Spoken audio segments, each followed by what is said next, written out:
The Effects of Electronics on Woven Communication by Marland Micket. Woven encompasses all the forms of communication we use in our daily lives, from written, oral, verbal, electronic, and nonverbal. But many people ignore some of these forms, and by underestimating their importance, we may limit our ability to properly and effectively understand others or convey our own opinions. In our modern society, there are many examples to be found in which some forms of communication are overtaking others. One of these new forms is electronic communication, as the growth of electronic media has resulted in a gradual decrease in the amount of face-to-face interaction among most Americans, especially students and teachers in modern universities, such as the Georgia Institute of Technology. In my personal experience, electronic communication is already my most frequently used method of communication.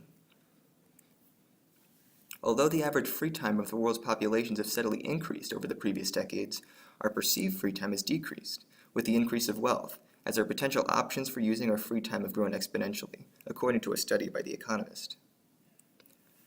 For many, this overflow of options has led to an increase in social interaction involving convenient electronic communication. While this type of interaction is easier for busy people to have, there are many problems that come with a focus on only electronic communication, because of the limiting effect of other communication forms.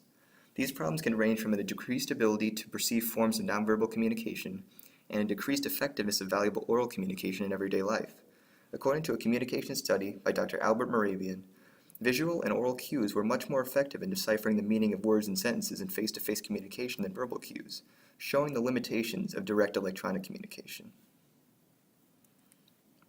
In order to combat these problems in our increasingly advanced society, it will be necessary to lessen our dependency on electronic communication.